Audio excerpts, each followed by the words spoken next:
মিষ্টি কুমড়া রান্না করব। দিয়ে দিচ্ছি তেল। তেলটা গরম হলে দিয়ে দিব পেঁয়াজ, দিয়ে দিব কাঁচামরিচ। তারপর হালকা ভেজে নেব নেড়ে চেড়ে। হালকা বাদামি কালার হলে মিষ্টি কুমড়াটা ঢেলে দিব। মিষ্টি কুমড়া ছোটো ছোটো করে কেটে নিলেই ভালো হয়। তো দিয়ে দিব কালারটা সুন্দর হওয়ার জন্য একটু হলুদ গুঁড়া দিয়ে দিব।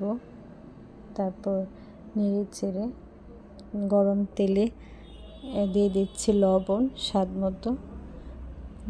একটু নেড়ে এখন দিয়ে দিচ্ছি মিষ্টি কুমড়া। মিষ্টি কুমড়ার রেসিপি আমার কাছে খুবই ভালো লাগে। সকালের নাস্তায় মিষ্টি কুমড়া আমার অনেক প্রিয়, তাই আপনাদেরকেও দেখালাম।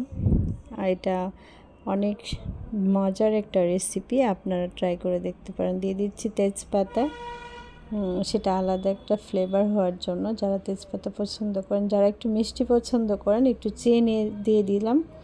অনেক সময় মিষ্টি কুমড়া মিষ্টি থাকে না। ঢেকে দিচ্ছি, সিদ্ধ হয়ে আসছে। তারপর দেখেন দিয়ে দিচ্ছি ম্যাজিক মশলা, যেটা বাজারে কিনতে পাওয়া যায়, সেটা আলাদা টেস্ট আনে ভাজিতে। তারপর সেটাকে মিক্সড করে দেব। দিয়ে দিচ্ছি ধনে পাতা কুচি। ধনে পাতা আলাদা টেস্ট আনে, মিষ্টি কুমড়া ভাজিতে অনেক ভালো লাগবে। তারপর সব কিছু দিয়ে নেড়ে চেড়ে দিচ্ছি। বেশিক্ষণ সময় লাগে না, অল্প সময়ে নাস্তা তৈরি করা যায়। একদম সহজ রেসিপি, আপনারা ট্রাই করে দেখতে পারেন।